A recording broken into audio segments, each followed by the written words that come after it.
Not everything fought on the battlefield can be explained by gunpowder, steel, or courage.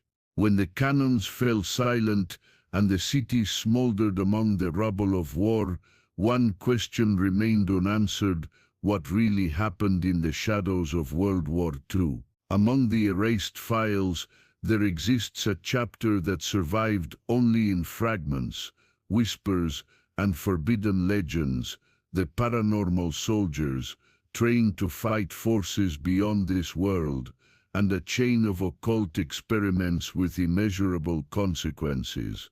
The beginning of the unknown in 1941, after a series of inexplicable disappearances of entire platoons, rumors began to circulate that invisible forces were acting in the midst of the war. Survivors described presences, shadows moving through trenches, whispers that preceded psychotic breaks, and levitating objects before explosions. These reports reached the highest ranks of a secret Allied task force. Thus was born a classified division far from any military registry, Spectral Eclipse. Its members wore no uniforms. They were occultists, mediums, clairvoyants, and alchemists. Their weapons were not bullets, but rituals, relics, and spiritual warfare. Their battlefield was not just land, but the vibrating plain between life and death. The forest of Lika. In 1942, Spectral Eclipse carried out its first real mission in the haunted forests of Lika, a remote foggy region where a convoy had mysteriously vanished. Soldiers sent to investigate also never returned. Eclipse was deployed. Led by a man known only as Dorian, the unit entered the forest equipped with spiritual sensors, consecrated objects, and ritual compasses. As they crossed the first line of trees, all radios failed. The trees seemed to move. A lullaby echoed, sung by a child's voice, though no child was present. Soldier Elias, a medium sensitive to ancestral forces, fell to his knees and murmured, "They're here, but not from time." At the center of the forest, they found the missing convoy. The vehicles were intact, engines cold, radios working, doors open, but the soldiers were gone. No signs of struggle, no bodies, not even a footprint. Before the team could retreat, the ground trembled. A symbol emerged from the soil, a spiral with a black dot at the center. From that moment on it would follow them. The ritual of the 7 gates. Their second mission led Eclipse to an abandoned monastery in the Balkans. Ancient inscriptions spoke of a fire-singing entity, a pre-Bronze Age force said to slumber beneath the soil of Europe. On the main altar, they found 7 ritual circles drawn in dried blood, marked with symbols from multiple ancient cultures: Mesopotamian, Egyptian, Greek, and Celtic. 4 were sealed, 3 pulsed faintly. Adelka, a powerful medium, fell into a trance. She revealed that the entity was being awakened by modern warfare, fed by blood, fear, and ritual energy. The group began a counter-ritual. As they chanted, all candles exploded into black smoke. A shadow swept through the chamber. The 5th circle flared to life. Adelka hurled herself onto the glyph. Speaking in extinct tongues, she clutched a jade talisman and screamed a phrase none could translate. The portal shut. The glow vanished, but Adelka was left blind, and on her chest a mark appeared, an eye weeping blood. There are powers that don't awaken by will, but by desperation, and war was the perfect fuel. Following the incidents in Lika Forest and the monastery, the secret high command chose to go even further. They launched a project to artificially induce paranormal abilities in selected soldiers. Thus was born Project Therion. The underground facilities deep beneath the Caucasus Mountains, an underground compound combined alchemy, esoteric engineering, and experimental neuroscience. The objective to create a warrior capable of perceiving beyond the visible spectrum of reality. Recruits, or rather unwilling conscripts, were subjected to sensory deprivation, ancient elixir consumption, exposure to magical electromagnetic fields, and prolonged contact with forbidden artifacts. The most powerful of these relics was the Veil Stone, a translucent black crystal found during excavations in Iran. It vibrated only in the presence of extreme human emotion, and was said to reveal the spectrum of the soul.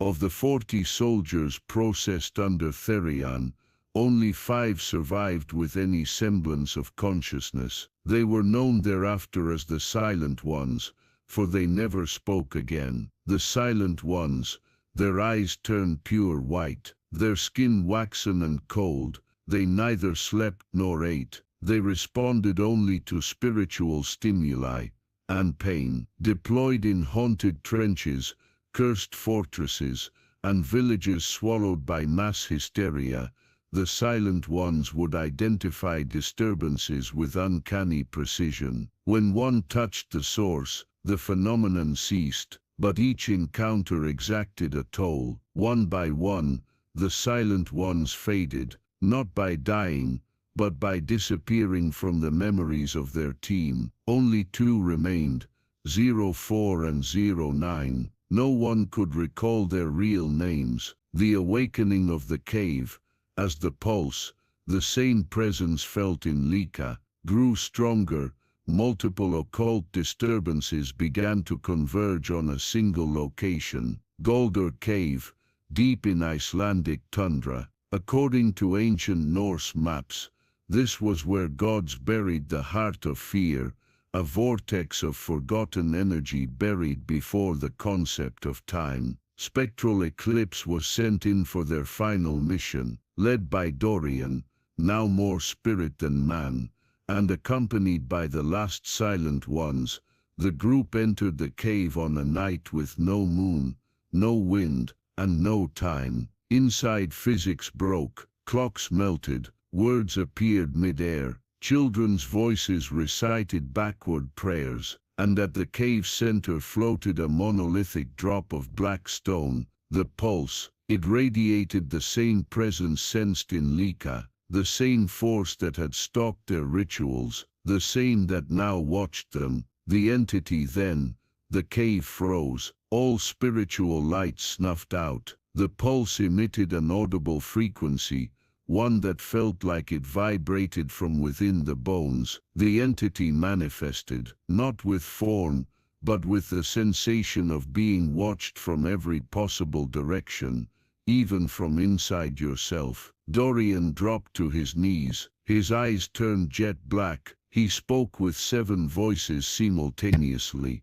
male, female, one childlike, and one utterly inhuman. The war opened, the blood sealed, the fear summoned, and now we are born. This presence was no ghost, it was the echo of something that should never have become conscious, a being forged by terror and sustained by ritual, a spiritual parasite. A god of fear and war had been the perfect summoning rite. Some wars don't begin with bullets, they begin with whispers, and end when the world forgets it was ever awake. The manifestation of the pulse inside Galdr Cave didn't just alter physical space, it rewrote the laws of perception. The floor curled like paper, the ceiling pulsed like living flesh. Sounds no longer had identifiable sources, they simply occurred, as if memory itself was being played backward. The collapse of reality, the Silent Ones began to levitate. Their eyes bled. 09 erupted into a flash of blue light and vanished, leaving behind a puddle of glassy liquid that hummed a lullaby. In the voice of the dead, Dorian stepped toward the pulse and touched it. In that moment, the cave ceased to exist, not physically, but conceptually. Soldiers were cast into memories not their own. One relived his birth and death simultaneously. Another saw his family devoured by shadows with teeth made of mirrors. A third tried to carve forgotten runes into his own face with his fingernails. The pulse didn't just reveal horror, it unlocked it. The entity, the third, had not come to kill, it had come to remember itself, and humanity's suffering was the mirror it needed. The return of the 7 gates. The 7 ritual circles first seen in the monastery reappeared, now floating in mid-air around the pulse. Each gate projected a living vision, a battlefield where faceless soldiers screamed without mouths, a woman singing while being eaten by children, a clock melting over an altar made of bones, a throne surrounded by floating blinking eyes, a book crying blood as it turned its own pages, an infant with aged teeth smiling at an inverted cross, a heart beating inside a cage of mirrors. Each was a fragment of the entity's body, feeding off the minds of those who looked too long. The soldiers began to vanish, not by death but by erasure. They ceased to exist. No name, no past, no memory. They were forgotten. Dorian's final act. As the entity prepared to fully manifest through the gates, Dorian acted. Using his companion's blood and the veil stone crystal, he drew an 8th seal, a forbidden glyph known by ancient alchemists as the shattering of the veil. It couldn't banish the entity, but it could shove it back into the space between memory and shadow. The ritual demanded pure blood mixed with true memory. Dorian slit his own throat, and as his soul erupted outward, he smiled, his essence hurled into the pulse like a spear of remembrance. The gates flickered, the entity screamed, not in sound, but in absence, and all fell silent. For one eternal moment, the world forgot fear, but only for a moment. If forgetting is protection, then remembering is rebellion. The suppression of the third entity within Golder Cave did not destroy it. It merely shattered it into pieces. These fragments couldn't be contained by walls or bullets. They were living ideas, shards of fear that traveled through dreams, symbols, and shared delusions. The signs. Only days after the ritual, strange reports surfaced across the world. In a Norwegian village, children drew spirals in the snow and spoke of the man who forgot his name. In North Africa, troops found a building where every clock stopped at 3:33, and birds flew in endless circles above. In a decommissioned hospital in Romania, terminal patients spoke in dead languages, including some who had never learned to speak at all. These were labeled echoes of the veil. The public never heard of them, but the scattered remnants of spectral eclipse, now operating under multiple aliases, recorded everything. The Council of Fractured Souls. From the few survivors of the occult unit, a secret order was formed. The Council of Fractured Souls. They no longer used talismans or grimoires. They worked with a new language, built from the entity's own fragments, a symbol set derived from distorted Phoenician letters and modified with numerological star maps. Their goal: track and seal every fragment before they could reunite. Each sealing required 3 components: an object infused with true fear, for example the news of a remorseful suicide; a forgotten name, someone who vanished and was never mourned; a place where death never finished its cycle, for example a house where no one could die, only decay. 4 of 7 fragments were sealed this way, but with every seal a member of the council vanished from all records, not just killed, erased, as if the entity was feeding on their erasure. The last Silent 104, the final surviving subject of Project Thurian, remained secluded for a year, unresponsive. Then in early 1946, he awoke and began writing compulsively. In 4 days, he filled 33 notebooks with glyphs, maps and scattered sentences. In the final notebook he wrote, "She doesn't scream anymore, she whispers. She feeds on the seconds between one fear and the next. And when no one remembers the war, she will have room to be born again." Shortly after, 04 walked into the sea and vanished, but the sand where he stepped remained cold for 100 days.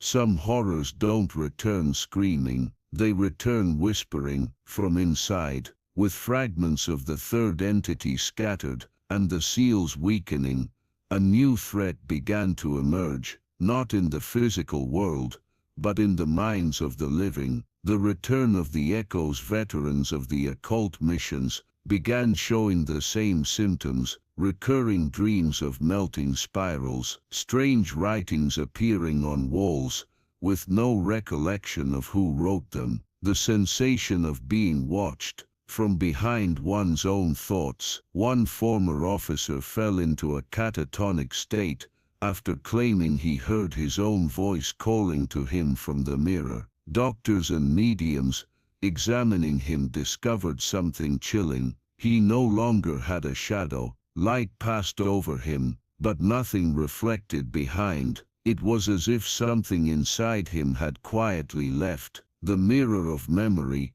In an excavation near the Caucasus, an artifact was uncovered, a hexagonal mirror with no reflection. Instead of showing your face, it revealed what you would forget before you die. Members of the council who looked into it saw the same vision: a city of flesh and steel, floating in a starless sky, children with hollow eyes playing around a heart beating on the ground. After this event, 2 more seals spontaneously broke, and the world responded. In Australia, it rained for 3 straight days, with no clouds in the sky. In Germany, over 1,000 people reported the same dream: the entity walking among humans, wearing a dress made of burning newspapers. The Web of Time scholars of the occult who survived began to suspect something far worse. The entity no longer needed to return physically. It had begun to manifest through time. Small time anomalies began cropping up: clocks running backward on certain streets, people remembering events that hadn't happened yet, objects appearing in places they had never been. The most terrifying hypothesis surfaced: the entity would not be born in the future, it was being born in the past, rewriting itself into history. If that were true, its birth would be retroactive. Its influence would have always been there. The council named this phenomenon the impossible cycle. If the entity was born in time, then it has always been here, and we were just too late to notice. The Council of Fractured Souls came to a final dreadful conclusion: the third entity no longer needed to be summoned. It had already been born in the past. This explained the paradoxes, the memory failures, the dreams of places that didn't exist, yet felt familiar. The Testament of the Veil. One of the last surviving occultists left a handwritten testimony in a codex bound in charred leather: time is the veil, war was the blade we cut without knowing that on the other side there was a face, and now it smiles behind every instant. The council prepared one final ritual, not to destroy the entity, which was now impossible, but to freeze reality in its current state, to lock the timeline before the entity could finish rewriting it. The cost: total erasure, not just death, but non-existence. Each member would give up their soul in exchange for being forgotten. The final sacrifice: they gathered in an abandoned chapel on the Austrian border. As the ritual began, all clocks in the world stopped. The winds reversed direction for 3 minutes. A shadow crossed the oceans, captured by satellites, ignored by media. When the rite ended, no trace of the council remained, not their names, not their graves, not even digital records, which spontaneously corrupted. But something changed. The world after the entity, after the sacrifice, the signs faded, the spiral stopped, the dreams of the flesh city grew rare, children stopped singing in dead tongues, the world continued, but something remained. In certain forgotten places, time still bends, some names still disappear from books, and on fog-heavy nights, some swear they hear a song drifting from beyond the sky, a song with no words, only a whisper. To remember is to open, to forget is to survive. Epilogue. The last glimpse in 1962. An 8-year-old boy was found sleep drawing a spiral with a black dot in its center, the symbol of spectral eclipse. He had no connection to the war, no knowledge of the occult, and he never drew it again. When asked why he did it, he said, "The man without a shadow told me to." He said fear likes to play hide and seek, and soon it'll want to come out again. The